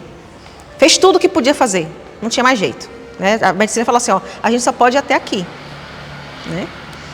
E aí eles ficaram meio assim, tristes, porque era um sonho do casal ter um filho. E aí um dia, bem assim, tempestivo, né? Tem uma conhecida nossa que ia passar por aqui, ia ver essa pessoa, esse caboclo, que ele costuma ser muito quieto, ele não é de ficar, né, como Maria Padilha ou a avó, né, o tempo todo no meu juízo. E aí ele chegou e, olha, é o seguinte, você tem que mandar um elixir para fulana de tal. E eu, um elixir, meu pai, para quê? Né, ele, para a questão dela de ter filho. Ela precisa ter o filho. E eu falei assim, tá, o que é que o senhor... Ele falou, vai usar tal erva, tal erva, tal erva, tal erva. E aí ele falou algumas ervas. E no final, teve uma coisa que me chamou a atenção, porque ele falou assim, e você vai acrescentar, tem um elixir, uma tintura de uma erva chamada artemísia. Ele falou assim, você vai acrescentar a tintura de artemísia, porque é uma erva que trabalha o feminino. E essa moça está em desequilíbrio. Não era os hormônios femininos, porque os médicos já tinham mexido nos hormônios. Era da energia feminina, porque a energia feminina ela é criadora. A mulher ela tem a energia que dá a vida, né? Ela tem a geração dentro dela. Ela é o princípio da vida. E aí ele falou, você vai colocar artemísia, porque ela precisa de uma correção energética para o feminino. E assim eu fiz. Botei umas 3 ervas que ele tinha indicado e acrescentei. As 3 ervas eu teria colocado por mim mesma. A artemísia foi coisa dele. Ok. Aí fiz as pressas. Ele veio em terra pessoalmente benzer o elixir para ela. Ele veio, fez o benzimento em cima do elixir. Mandou pela moça que ia ser portadora, né? Mandei mensagem para essa moça. Falei, olha fulana, estou mandando aqui esse elixir para você. Foi o caboclo que mandou. E ela é uma pessoa assim que aceita bem a espiritualidade, gosta e tudo. Ela ficou muito emocionada no dia e tal. Aí eu falei, o caboclo também pediu para você fazer. Ele passou inclusive para ela banhos de artemísia. por algumas semanas, para a energia dela ficar condizente para gerar a vida. E, por incrível que pareça, né? Semana passada, ela me mandou uma notícia. Ela, Ju, estou entrando em contato contigo para falar que eu estou grávida. E aí, ela e o marido estavam assim, super felizes, porque era o sonho deles ter um filho juntos. Ela não podia nem engravidar? Ela já tinha feito tudo. E ela tomou só assim, tomou uma garrafa, não. Ela tomou um vidro de um Elixir. Me fala algum outro relato da questão do Elixir, de alguém que você pode ajudar com essa interferência do Elixir de um guia espiritual. Olha, hoje eu recebi uma mensagem nesse sentido. Pouco antes de vir para cá, para a entrevista, eu recebi uma mensagem de uma cliente minha, de cartomancia, né? Porque o que acontece? Como eu falei, faço tanto para problemas, né, de saúde e energético. E Dona Maria Padilha, ela desenvolveu uma linha própria dela para isso, né? Tem poção, tem perfume, sabonete, né? E ela trabalha muito na linha do amor próprio. Ela gosta... Maria Padilha, ela é uma guia espiritual que ela trabalha muito a força da mulher, né? Criaram um nome bonito para isso agora, né? Que é empoderamento feminino, né? Vamos empoderar as mulheres, tal. Hoje em dia eu acho até que o negócio ficou meio deturpado, né? Do que é um empoderamento de verdade. Mas ela, pela própria história dela, eu percebo que ela gosta de cuidar das mulheres. Ela gosta que as mulheres recuperem a autoestima, o poder pessoal. E ela me deu uma formulação. Não fui eu quem fiz essa formulação, foi ela. Ela me deu uma formulação, faça com tal erva, tal erva, tal erva. E vamos falar assim, uma porção, pode-se dizer, um elixir que trabalha a energia feminina de alto amor. Eu tenho essa cliente que me mandou mensagem, por exemplo, ela está num casamento muito ruim, porque ainda não acabou, né? Mas sabe aquela pessoa que se anula porque, né, foi viver a vida do outro, né, se anulou muito, talvez não fez um pé de meia, aquela coisa, e quer sair de uma situação difícil, mas não tem como, né, financeiramente falando, que é o problema hoje em dia de muitas mulheres. Elas vivem, às vezes, relacionamentos que não são bons para elas, porque simplesmente tem uma dependência financeira ali, e às vezes não só financeira, dependência principalmente emocional. E Padilha, ela tem uma poção que trabalha isso. Essa poção, ela trabalha a autoestima, o amor próprio, faz com que essa mulher recobre isso. E quando a mulher, João, ela consegue recobrar isso dentro dela, ela brilha de maneira diferente, né? Realmente, é como se ela criasse um brilho nela. Se ela estiver apagada, ela acende. E isso dá para ver através dos olhos. E ela chegou para mim assim, falou: Ju, é incrível, né, que ela já está tomando há alguns dias, eu creio que deve ter uns 15 dias que ela está tomando. E ela falou: Ju, é incrível como eu estou me amando mais, porque ela estava com a autoestima baixa, né? Ela achava que ela não era suficiente para alguma coisa. Ela, se eu acabar isso aqui, né? Às vezes as mulheres têm essa coisa, né? Se eu acabar, ninguém vai me querer. Às vezes a pessoa pensa que a vida acaba porque um relacionamento acaba. E essa porção de Dona Maria Padilha, ela é justamente para a mulher entender que ela é um ser independente de quem esteja ao redor dela. Ela precisa entender que o centro gravitacional dela é ela. Que a vida dela não precisa, né, orbitar ao redor do outro. E que ela pode ter, através do amor próprio dela, ela pode recobrar, ela pode ter uma vida plena. Uma mulher que se ama, né, que se respeita, ela, por exemplo, ela não vai entrar num relacionamento abusivo novamente, né? Porque essa moça já está num relacionamento abusivo e ela quer se desvencilhar. E esse elixir está dando a ela a coragem para fazer isso. É uma coisa que ela está buscando, mas ela disse que ela disse que se sente melhor, que ela acorda, ela se olha no espelho e ela diz assim: eu comecei a me reconhecer de novo.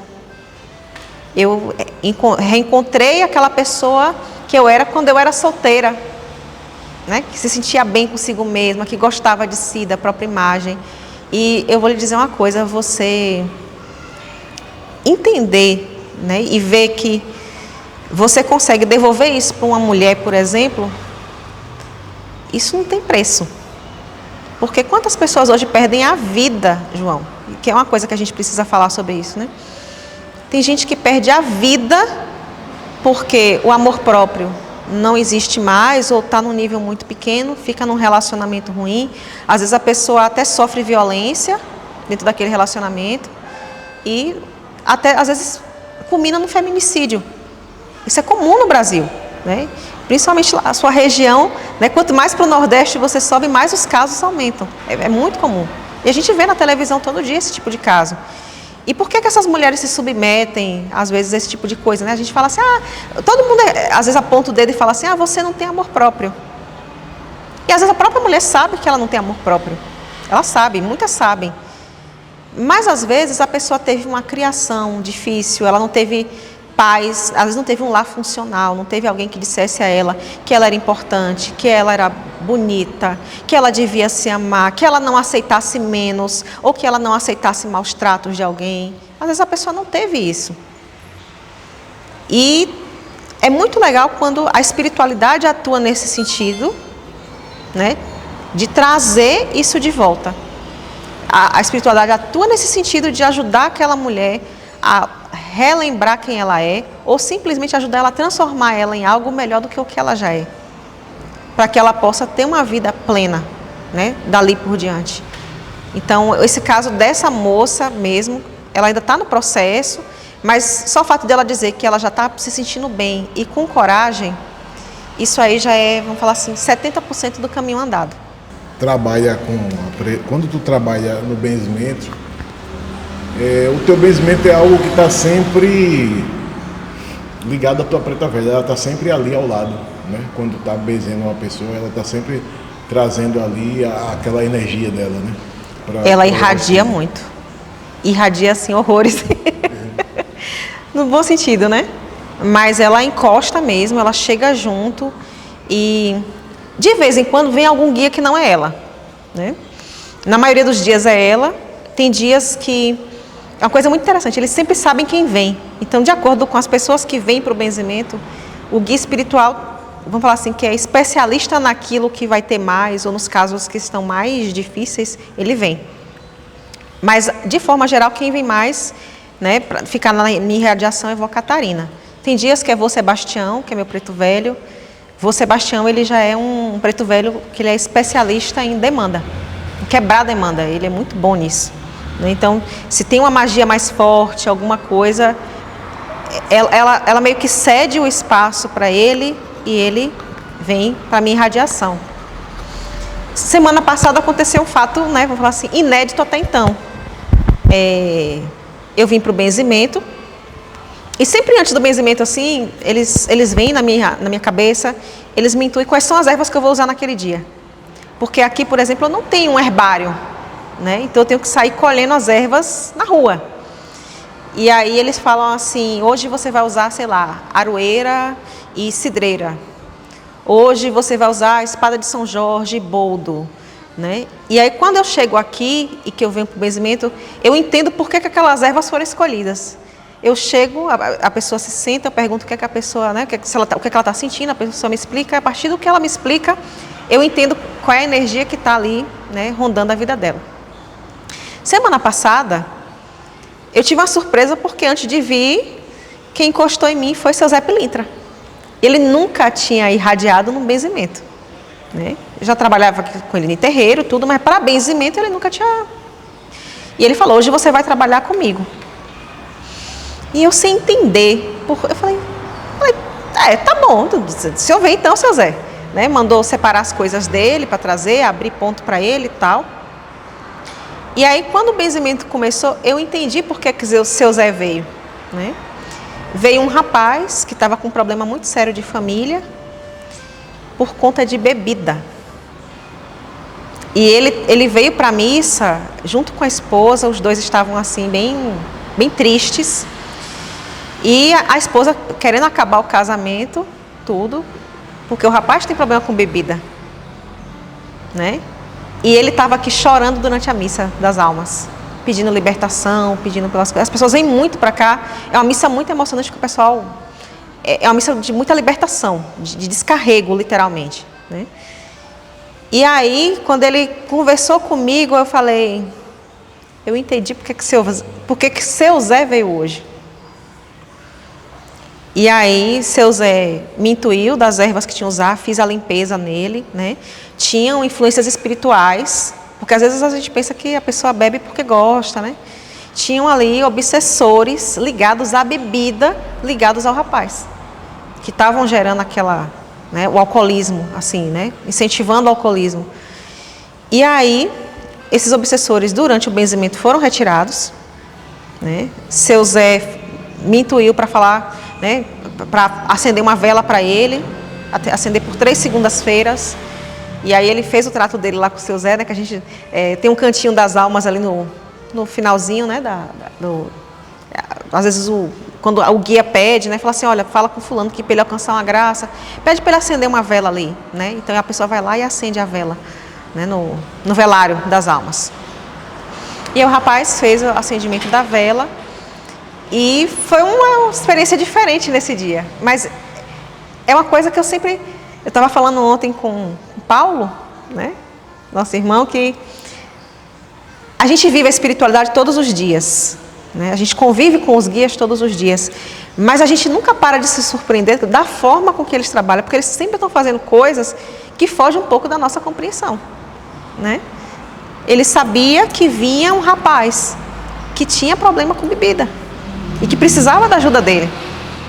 Assim como teve uma outra pessoa que me deu o nome, né, que às vezes eu boto no Instagram para as pessoas mandarem nome para o benzimento, pessoas que não são daqui, enfim, mas querem receber essa energia, que geralmente eu benzo aqui, no final, os nomes estão no papel, eu vou lá e benzo os nomes das pessoas, deixo luz em cima ali durante 7 dias, né, para a pessoa receber ali. E os guias espirituais trabalham em cima do nome dessas pessoas. Tinha uma senhora que ela tinha uma cirurgia para fazer, na verdade ela passou por um procedimento errado, ela fez uma cirurgia na coluna e teve um erro médico.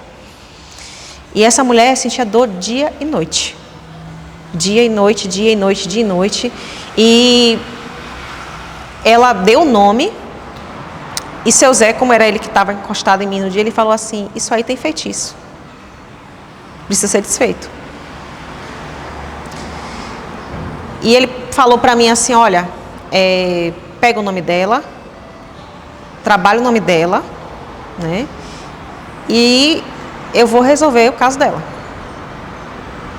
Ela tinha, João, já 4 meses na fila, esperando por uma vaga no hospital que não vagava nunca. Detalhe, não é um hospital particular.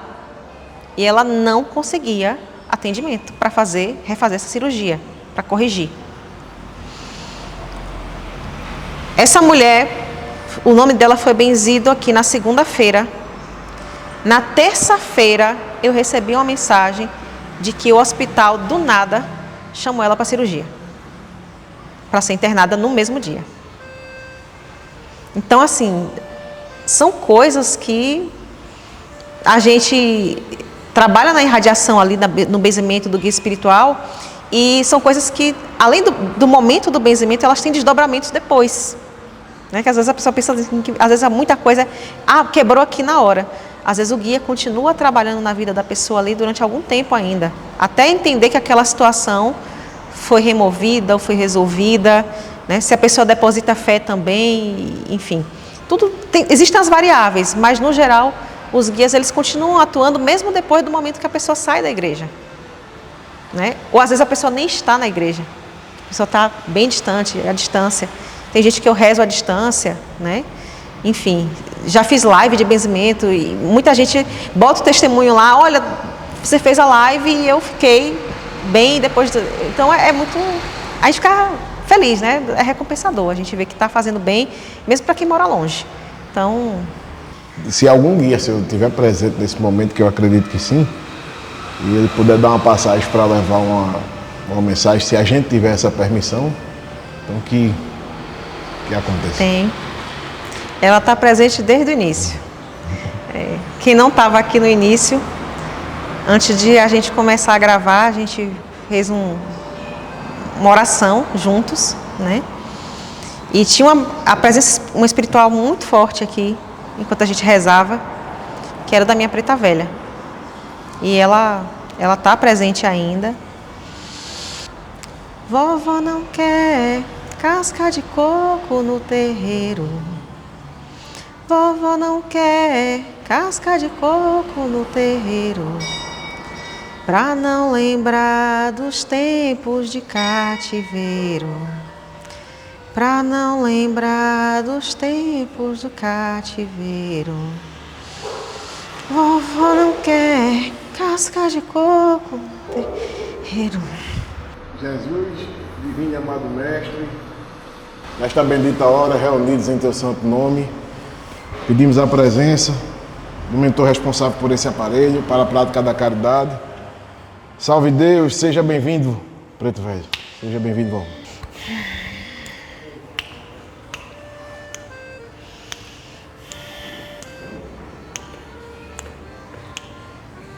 Nosso Senhor Jesus abençoe meus filhos.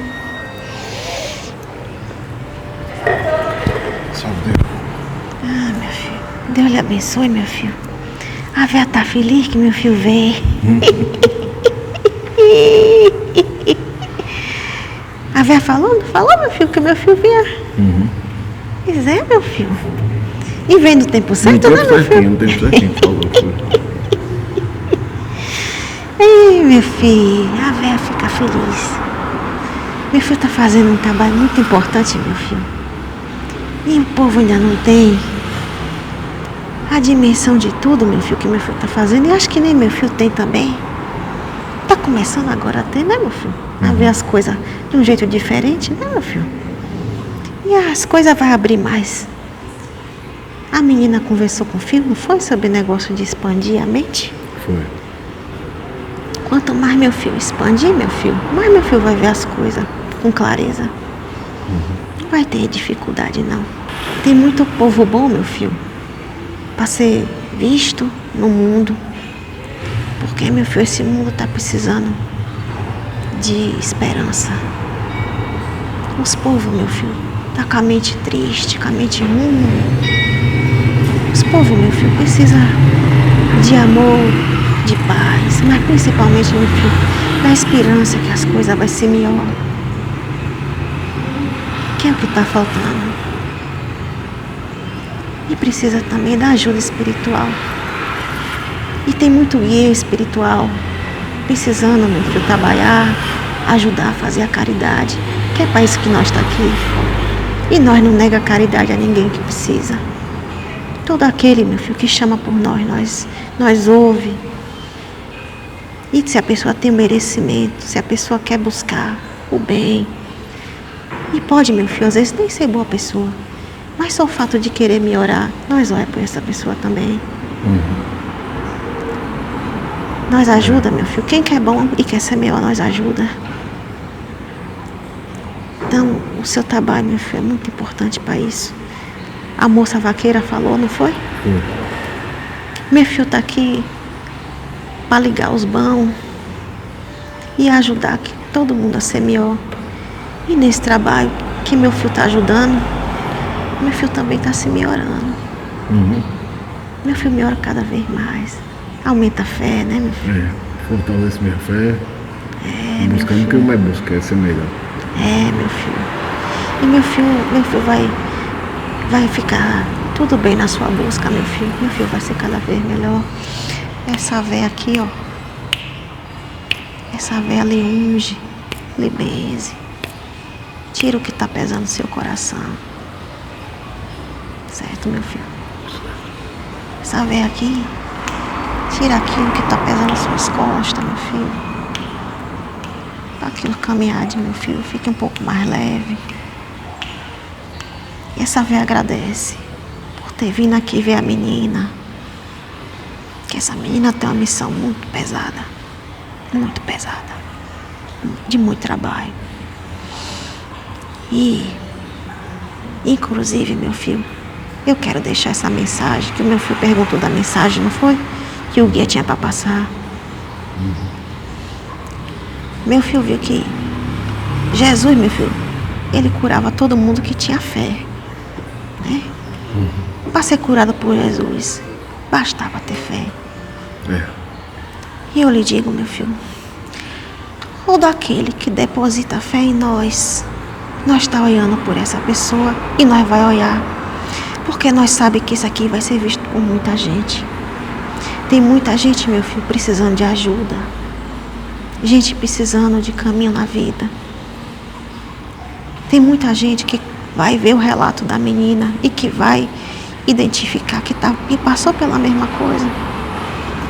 Muita gente que está sofrendo as demandas. Muita gente, meu filho, que não vê mais sentido no que faz. E quando a vida, meu filho, perde o sentido, aí é que vem o perigo. Porque a pessoa não vê mais razão para continuar aqui. E é nisso que a pessoa quer ir embora dessa vida. E muita gente tira a própria vida por conta disso. E eu quero dizer, meu filho, para esses povos que tá sentindo hoje, que tá triste, que tá com a vida afundada, que não tá vendo sentido nas coisas, que nós tá aqui para ajudar, que acenda uma vela branca em sua casa, que segure essa vela, bote aqui e chame por vó Catarina e por vô Sebastião, que nós está escutando todo mundo que chamar nosso nome, meu filho. Bote do lado dessa vela um copo de água e um copo de café e a vela no meio firmada, com muita fé, meu filho, porque tem que ter fé. O merecimento vem da fé. E quem pedir por nós, quem clamar por nós vai olhar por essa pessoa, para ajudar essa pessoa a ver o gosto de novo na vida, a tirar o mal, a trazer os pensamentos bons. A única coisa, meu filho, que essa véia pede é que quando acabar a vela, jogue fora o café e a água. Pode ser na rua, pode ser nesses negócios que você joga que vai pro... Como é o nome daquele negócio, meu filho, que vai as águas que não prestam? No bueiro, né? Isso, meu filho. O lugar que vai parar essas águas que não prestam. Pode jogar ali, não tem problema, meu filho. E chama por nós. E a pessoa que é grata, meu filho, essa pessoa é como se ela recebesse, meu filho, uma marca de bênção nela. Toda vez que você é grato por aquilo que você tem, ou por aquilo que você recebe, mas, meu filho, o universo, Deus, entende que você é merecedor de mais coisa. Às vezes, meu filho, a pessoa faz tudo na vida, mas não é grata. Não é grata pela saúde, porque é um dos bens melhores que pode ter, é a saúde. Porque quando se tem saúde, se consegue tudo. Mas perca a saúde, meu filho, para ver o que é que se consegue. Verdade. Né? Só o fato, meu filho, de acordar vivo todo dia é para agradecer já. Tem que agradecer a Deus pela vida, pelo ar que respira, pelo alimento na mesa. Se a sua família está em paz, se você vive em paz, não tem preço, meu filho, que pague a paz. Não tem de agradecer. E quanto mais se agradece, mais Deus e o universo entende que o Senhor merece aquilo e mais lhe é dado. Não é o que a Bíblia diz, meu filho? Que para quem mais tem, mais é dado. É a gratidão, meu filho, a lei do retorno. A Véia está deixando essa mensagem porque a Véia sabe que muita gente precisa. E o meu filho é um canal hoje de cura para o povo. Que essa mensagem chegue naqueles que estão desesperados, que estão tristes, precisando de ajuda, precisando de uma palavra amiga e não achou. Que as palavras dessa véia cheguem hoje na energia de cada um e conforte os corações, que alivie a alma e que refresque o espírito. Que nosso Senhor Jesus e o Divino Espírito Santo esteja com cada um, meu filho, E principalmente na vida de meu filho também, que é um agente de Cristo, da bondade divina, que liga os bons. E principalmente, meu filho, uma pessoa de bem, uma pessoa de bom coração. E é por isso que meu filho vai ser muito abençoado. Esse bem, meu filho, que meu filho está plantando aí, meu filho vai colher e vai colher muito. Tem muita coisa para meu filho colher ainda. E saiba que vó Catarina vai estar sempre do seu lado, viu, meu filho? Lhe olhando. Eu vou estar sempre lá olhando, meu filho. Olhando, abençoando, meu filho. Olhando pelos seus caminhos. Oh, meu filho, não tenha pressa das coisas, viu? A vida, meu filho, é um degrau. É um atrás do outro. Não adianta querer pular do de cá, por de lá de cima. Meu filho vai cair se querer pular rápido. É um por vez, meu filho. Então não tenha pressa. Porque tá tudo, meu filho, acontecendo no tempo de Deus, de sua vida. Deus está lhe conduzindo no caminho. O meu filho está se achando aos poucos, não está? Sim. Essa semana, agora esse final, meu filho teve muita revelação de muita coisa. Dos caminhos que tem que ir. Siga, meu filho, as coisas que meu filho ouviu, mas não tenha pressa. Porque o meu filho é meio agoniado. Ele fica com o coração agoniado. Ele quer resolver logo. Porque o povo vaqueiro é assim, não, meu filho? É ligeiro. Não tem a velocidade de correr atrás do boi. Mas, meu filho, fique tranquilo. Que um passo de cada vez e meu filho chega no alto. Sem cansar, meu filho. Viu? Sem cansar. Que nosso Senhor Jesus, meu filho, continue enchendo o seu coração, meu filho, de cada vez mais luz. Que meu filho receba a cura que precisa do seu coração. Que nosso Senhor Jesus, meu filho, cubra a sua vida de bênção. Que o Divino Espírito Santo, meu filho, lhe dê cada vez mais sabedoria à sua vida. Tá certo, meu filho? Assim seja. Tá bom, meu filho. Ele abençoe. Eu vou-me embora, minha terra é muito longe, mas mesmo assim vou caminhando devagar. O meu cruzeiro de penitência, mas Jesus Cristo me ajuda a carregar. É hora, ficar com Deus e Nossa Senhora. É hora, ficar com Deus, Nossa Senhora. Deus lhe pague pela presença e pela caridade, minha velha. Então, João, muito desse LX. Explica mais ou menos o que é o LX. Sim, no caso a gente deixa uma planta, né, em infusão. E no caso o LX, ele é a fusão de várias plantas que ficaram em infusão durante, né, um período de maceração. E elas servem para um determinado fim. No caso das minhas infusões em específico, além, né, de elas terem aqui a própria propriedade da planta, elas também têm a propriedade de cristais. Então, por exemplo, é muito comum eu colocar alguns quartzos dentro do LX para que aquele quartzo libere também a energia dele para o LX. E no caso dos quartzos, né, essas pedras que eu uso, todas as pedras elas são benzidas pelo meu caboclo. Então todas elas têm aquela energia e radiação da cura que o caboclo traz.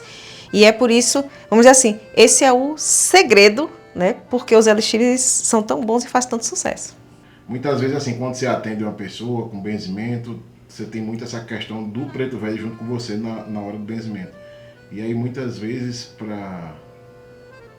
apesar do teu conhecimento com as ervas, muitas vezes o que é para aquela pessoa, que você vai dar àquela pessoa, é o preto velho que traz essa projeção do elixir que você vai usar, não é isso? Sim. Geralmente a grande maioria é o preto velho, mas às vezes também acontece com o caboclo. Eles são os principais, assim, guias que trabalham nessa parte da produção, né, de tratamentos, de remédios artesanais e também de ervas. Então, tudo aqui passa por eles. Eles dão o crivo, eles indicam, eles dizem o que é que eu posso acrescentar para melhorar. Sempre assim. Quanto à questão dos sabonetes, também, também nesse sabonete, esse sabonete é feito com essas ervas, tudo, e também vem essa intuição dos guias em relação ao sabonete? Sim, tem vários sabonetes que são, vamos falar assim, eu tenho linhas específicas que são de guias específicos, né? Por exemplo, essa linha Banhari, que é uma linha que tem sabonete de amacia, etc.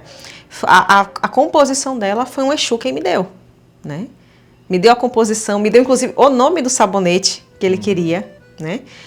Tem outros também tem um que é de prosperidade, né? Que tem canela, que tem louro, inclusive com uma folha de louro dentro, que foi a cigana quem me deu, né? Ela gosta dessa coisa de trabalhar prosperidade.